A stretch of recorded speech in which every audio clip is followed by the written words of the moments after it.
भूगोल पढ़ना है। दो भाग में मोटी मोटा भूगोल को बांटा गया है, ठीक है। तो एक भाग है भौतिक भूगोल और एक है तुम्हारा मानव भूगोल, ठीक है। भौतिक भूगोल हम कक्षा 11 में पढ़ लिए थे और कक्षा 12 में हम क्या पढ़ेंगे, मानव भूगोल, ठीक है। देखो भौतिक भूगोल में क्या पढ़ा जाता है, जितनी भी प्राकृतिक शक्तियाँ हैं या प्राकृतिक तत्व हैं उनको हम भौतिक भूगोल में पढ़ते हैं। और मानव भूगोल में मानव से संबंधित या मानव निर्मित या मानव की गतिविधियों से संबंधित जो विषय होते हैं उनको हम मानव भूगोल में पढ़ेंगे, ठीक है। जैसे प्राकृतिक शक्तियों से क्या है, पर्वत है, पठार है, मैदान है, ये सब इसमें पढ़ लेंगे। इसी तरह महासागर है, जलवायु है, ठीक है। ये सब हम कक्षा 11 में पढ़ लिए हैं जो भौतिक भूगोल में आता है। अब मानव भूगोल में क्या आता है, जैसे कृषि, जनसंख्या, कोई आर्थिक क्रिया, ठीक है, आर्थिक क्रिया, ये सब हम किस में पढ़ेंगे। और भी बहुत चीज़ है, उद्योग है, नगरीकरण है, ये सब हम मानव भूगोल में पढ़ेंगे, ठीक है। तो ये हो गया एक परिचय।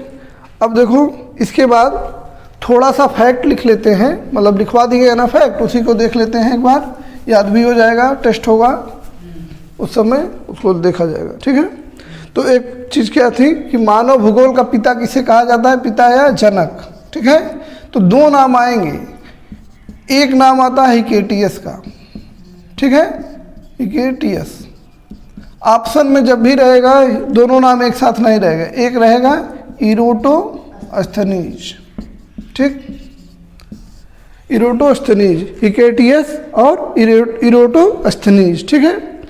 भूगोल शब्द का सबसे पहले प्रयोग जो है जियोग्राफी शब्द का सबसे पहले प्रयोग जो है इरोटोस्थनीज ने किया था, ठीक है। हम्बोल्ट और रिटर, देखो एक जनक और है, ये कहा जाता है आधुनिक जनक। ये लगभग 1750 से 1850 के बीच तक आसपास इन लोगों का कार्यकाल है, एग्जैक्ट डेट नहीं लिख रहे हैं, ठीक है, इसी के आसपास है। तो इसमें हम्बोल्ट और रिटर दो लोग हैं, एक हम्बोल्ट है और एक रिटर, ये दोनों ही भूगोलवेत्ता हैं जो आधुनिक भूगोल के पिता कहा जाता है। जैसे अगर पूछा जाएगा आधुनिक भूगोल का पिता या जनक किसे कहा जाता है, तो हम्बोल्ट और रिटर को, ठीक है। एक परिभाषा कोई भी भूगोल की याद रखो और एक मानव भूगोल की याद रखो, सीधे सीधे हम लोग परीक्षा के तरह पढ़ रहे हैं। जैसे एकदम फैक्ट पूछेगा भूगोल का पिता किसे कहा जाता है तो वो आ जाएगा एक नंबर में, आधुनिक भूगोल का पिता किसे कहा जाता है तो वो आ जाएगा एक नंबर में, ठीक है। अब देखो एक परिभाषा, कोई भी एक परिभाषा याद रखो, जब भी क्वेश्चन आ जाए भूगोल क्या है, इसके विषय क्षेत्र या इससे संबंधित कुछ भी पूछे तो पहले पूछेगा भूगोल क्या है। तो भूगोल का एक परिभाषा या भूगोल का एक सामान्य परिभाषा हम लोगों के अनुसार होना चाहिए। तो भूगोल में क्या है कि भूगोल में पृथ्वी तल के विभिन्न तत्वों का अध्ययन किया जाता है, ये जनरल परिभाषा है, ठीक है। तो एक किसी विद्वान के नाम से एक परिभाषा याद कर लेते हैं, तो लिखवाए थे, किसका लिखवाए थे, कार्ल रिटर का, ठीक है। ये क्या कहते हैं, भूगोल पृथ्वी तल का, भूगोल में क्या किया जाता है, पृथ्वी तल का अध्ययन, पृथ्वी तल का अध्ययन किया जाता है। और यह अध्ययन क्या ध्यान में रख के किया जाता है, मानव के गृह के या निवास स्थान के रूप में या मानव के घर के रूप में। तो परिभाषा क्या है कि भूगोल में पृथ्वी तल का अध्ययन किया जाता है, ठीक है, जो कि मानव का निवास गृह है या निवास गृह है, ठीक, घर है, ग्रह और गृह में अंतर रखना, ये ग्रह है, ये गृह है, गृह मतलब घर और ग्रह मतलब प्लेनेट, जान रही हो ना, ठीक है। इतना हो गया। आगे देखते हैं भूगोल की प्रकृति। प्रकृति क्या होता है, प्रकृति मतलब नेचर, कोई कैसा है, जैसे तुम्हारा नेचर है कि हो सकता है कोई लड़ाकू हो, ठीक है, जैसे कोई लड़ाई करने वाला हो तो उसका नेचर कैसा हो गया, जैसे मान लो कोई एक लड़का है या लड़की है एक्स, ये लड़ाकू हो सकती है, इसको कहेंगे चुगलखोर है, कहते हैं नहीं, तो ये इसकी नेचर है। ऐसे भूगोल का नेचर क्या है, ठीक। तो भूगोल का जो नेचर है या भूगोल की प्रकृति क्या है उसी को हम यहाँ पढ़ेंगे, ठीक। तो पहला क्या लिखवाए थे, यह पृथ्वी तल का विज्ञान है, ठीक है। यह क्या है, पृथ्वी तल का विज्ञान है। देखो विज्ञान का, इसमें शब्दों को पकड़ेंगे बस। विज्ञान का अर्थ क्या होता है कि विशेष ज्ञान, ठीक। तो ये क्या कर रहा है, पृथ्वी तल से संबंधित हमको विशेष अध्ययन करने का मौका दे रहा है। वो किस में होता है, भूगोल में। भूगोल की यह प्रकृति है कि वह पृथ्वी तल के अध्ययन से संबंधित चीज़ों को बताता है, ठीक है। समझ में आया। जैसे हम बताएं अभी नेचर, किसी व्यक्ति का नेचर बनाते हैं लड़ाकू व झगड़ालू है, वैसे भूगोल का नेचर क्या है कि वह पृथ्वी तल का ज्ञान देगा, ठीक है। पृथ्वी तल का विशेष ज्ञान देगा और विशेष ज्ञान को ही हम कहते हैं विज्ञान, ठीक। समझ में आया। पृथ्वी तल का विशेष ज्ञान देगा। दूसरी चीज क्या है कि भूगोल तत्वों के अंतर संबंधों का विज्ञान है। तत्वों के अंतर संबंधों, अंतर संबंधों का ज्ञान है, ठीक है। तो अंतर संबंध क्या है, कई सारे तत्व हैं। देखो कुछ जीव हैं, कुछ निर्जीव हैं कि नहीं। तत्व ऐसे ही है ना, जैसे हवा, पानी, ये सब क्या है, निर्जीव है। और जीव में क्या है, जैसे मनुष्य है, पशु है, कीड़े मकोड़े, पक्षी इत्यादि आएंगे कि नहीं। तो इनको बोलते हैं जैविक घटक, जैविक तत्व। ये हो जाएंगे अजैविक तत्व, ठीक है। तो ये आपस में जोड़ने का कार्य, और इसको देखो उसमें पर्यावरण में पढ़ाए थे, सौर ऊर्जा, इसी से पूरा जीवन चलता है। तो ये क्या कर रहा है, विभिन्न तत्व, जैविक तत्व, अजैविक तत्व, यानी जो जिंदा है या जिनमें कभी जीवन था वो मर गए हैं, ठीक है।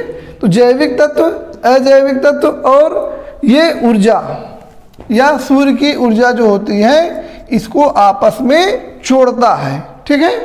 तो ये क्या कर रहा है, इनके अंतर संबंध, एक दूसरे से क्या संबंध है वो बताए जाएंगे। जैसे कोई भी जैविक तत्व है, जैसे मान लो खेती करते हैं, ठीक है।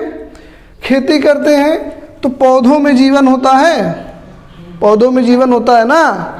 तो इनमें जो जीवन है वो किस पे आधारित है, अजैविक तत्व और सौर ऊर्जा पर आधारित है कि नहीं।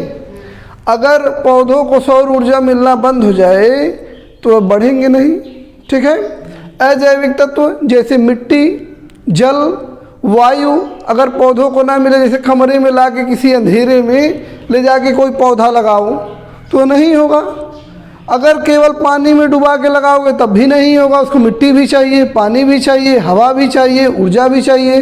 तो इन्हीं सब चीज़ों का जो एक दूसरे से संबंध है वो भूगोल में बताया जाता है। ये समझ में आया दो, कोई दिक्कत हो तो पूछ लो, ठीक है। आगे बढ़े, ऐसे आराम आराम से चलेंगे। जो है कि एक एक समझना है, ये कल लिख के लाना है, कल का प्रश्न यही रहेगा, भी हम जाते जाते बोल देंगे कि भूगोल क्या है और भूगोल की प्रकृति क्या होती है, ठीक है। ऐसे एक एक दिन एक एक क्वेश्चन ऐसे लिखते हुए चलेंगे हम लोग, ठीक। चलो अब देखो, भूगोल प्रादेशिक विशिष्टता का निरूपण करता है। अब प्रादेशिक विशिष्टता क्या होती है, तीसरा तत्व क्या है, प्रादेशिक विशिष्टता। शब्द को पकड़ना है, का निरूपण, निरूपण का मतलब हो गया दर्शाना, ठीक है। समझ में आ रहा है ना शब्द। अब देखो प्रादेशिक विशिष्टता क्या होती है।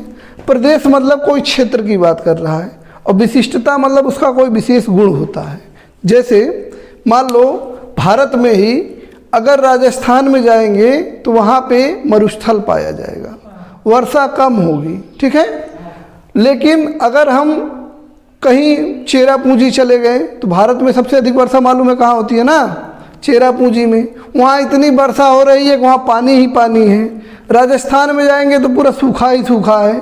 बीच में जैसे हम लोगों का क्षेत्र है तो बीच में बारिश भी होती है, सूखा भी पड़ता है, फिर ठंड भी आती है, गर्मी भी आती है। तो उस पर प्रादेशिक विशिष्टता, जैसे यहाँ हो गया हिमालयी क्षेत्र में पर्वत, ठीक है।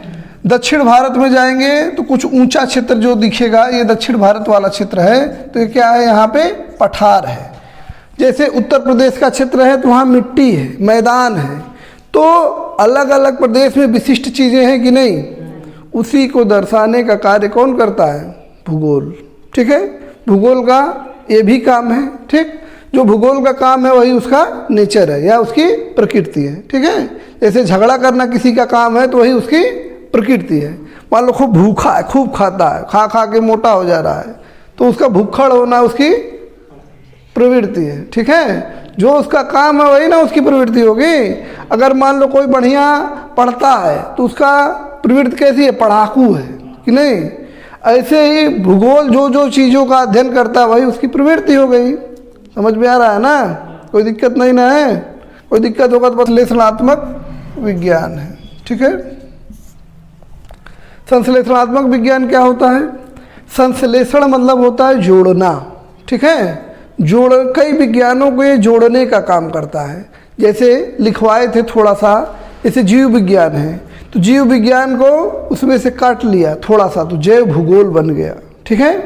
ऐसे ही जो विज्ञान है, अभी जैसे सामाजिक विज्ञान है तो सामाजिक भूगोल, और जैसे भौतिक विज्ञान है तो भौतिक भूगोल, भू विज्ञान है तो वहाँ से भी भू आकृति विज्ञान करके आया है। तो कई सारे विज्ञानों को भूगोल जोड़ने का काम करता है। जैसे भूगोल में हम क्या क्या अध्ययन कर रहे हैं, भू आकृति विज्ञान का अध्ययन कर रहे हैं कि ज़मीन की आकृति कैसी है, जलवायु क्या कर रहे हैं, समुद्र का कर रहे हैं कि नहीं।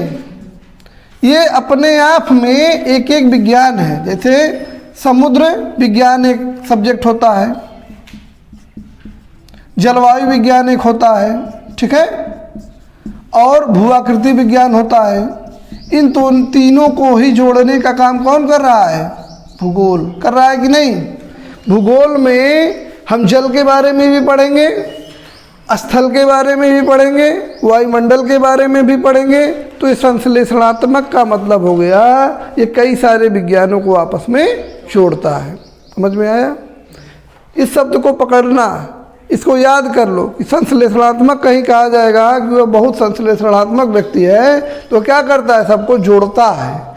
जैसे कहीं झगड़ा हो गया, मान लो कोई ऐसा व्यक्ति है जिसमें संश्लेषणात्मक गुण है तो दो लोगों को मिलाने का कार्य करेगा, वो भड़काएगा नहीं, ठीक है। वो अलगाव करने का काम नहीं करेगा, वो जोड़ने का काम करेगा। जैसे ये कई सारे अलग अलग विज्ञान हैं, इनको जोड़ने का काम कौन कर रहा है, संश्लेषणात्मक काम है। तो भूगोल इसको जोड़ने का काम कर रहा है, इसीलिए ये संश्लेषणात्मक विज्ञान है, ठीक। समझ में आया। एक और चीज़ है, व्यवहारिक समस्याओं का निराकरण का विज्ञान है। व्यवहारिक समस्याओं का निराकरण,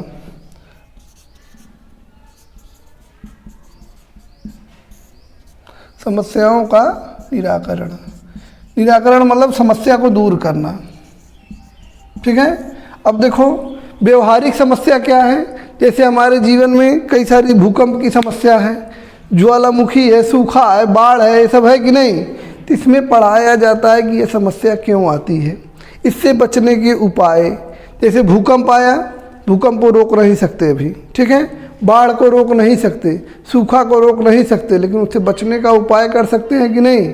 भूकंप आएगा तो बताया जाएगा कि यहाँ नहीं, ये किसी ऐसे तख्तों के नीचे जाके छिप जाओ या खुले में भाग जाओ ताकि भवन गिरे तो उसमें अपनी जान ना जाए, ठीक। इसी तरह सूखा आने वाला है तो सूखा के लिए हम क्या करेंगे, सूखा क्यों आ रहा है, बारिश कम हो रही है, तो बारिश जो कम हो रही है, जितना भी बारिश हो रही है उसको एकत्र करने का काम करेंगे कि नहीं, इकट्ठा कर लेंगे। जब सूखे का समय आएगा तो उसी को यूज करेंगे। उसके लिए हम क्या करते हैं, ज़मीन में कहीं गड्ढा खोद देते हैं, तालाब बना देते हैं ताकि पानी ज़मीन के नीचे चला जाए, बाद में हम उसको निकाल लेंगे वहाँ से, ठीक। और ऐसी बहुत सारी समस्याएं जो हमारे व्यवहारिक जीवन में हैं उन सब का निराकरण कौन करता है? भूगोल। ठीक है, भूगोल की प्रकृति एक बार शार्ट में देखते हैं। पृथ्वी तल का विज्ञान है, तो भूगोल में पृथ्वी तल का अध्ययन किया जाता है, यानी पृथ्वी तल का विशेष ज्ञान प्राप्त किया जाता है। दूसरा क्या है? तत्वों के अंतर संबंधों का विज्ञान है। ठीक, रुक जाओ, फिर से एक बार दिखा देना, फिर से समझो कि ये शुरू से चल रहा है। भूगोल की क्या पढ़ रहे हैं? प्रकृति पढ़ रहे हैं। ठीक है, भूगोल की प्रकृति क्या है? तो पहले प्रकृति क्या है कि भूगोल पृथ्वी तल का विज्ञान है, यानी कि पृथ्वी तल का विशेष ज्ञान प्राप्त किया जाता है। तत्वों के अंतर संबंधों का अध्ययन है।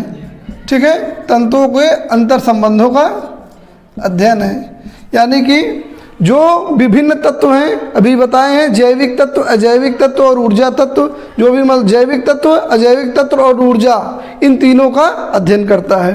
प्रादेशिक विशिष्टता का निरूपण करता है, जैसे भारत में पर्वत, पठार, मैदान इत्यादि हैं, तो अलग अलग जगह जो विशिष्टता है उनको ये दर्शाता है। संश्लेषणात्मक विज्ञान है, यानी कि ये जोड़ने का काम करता है। संश्लेषणात्मक मतलब, संश्लेषण मतलब क्या होता है? जोड़ना। तो इन विज्ञानों को कई सारे विज्ञान हैं, जैसे भूआकृति विज्ञान, समुद्र विज्ञान, जलवायु विज्ञान, इन सबको आपस में जोड़ने का कार्य करता है। और चौथा क्या है? व्यवहारिक समस्याओं का निराकरण करता है। तो व्यवहारिक समस्या जैसे सूखा, बाढ़ इत्यादि का जो समस्या, उसको कैसे दूर किया जाए, ठीक है, उन सब का निराकरण करता है। कहीं की ज़मीन ठीक नहीं है, भूकंप क्षेत्र है, तो वहाँ बांध न बनाने को कहा जाएगा, सड़क न बनाने को कहा जाएगा। तो ये हो गया हमारा भूगोल की प्रकृति। अगले क्लास में इसके आगे पढ़ा जाएगा। ठीक, बंद कर।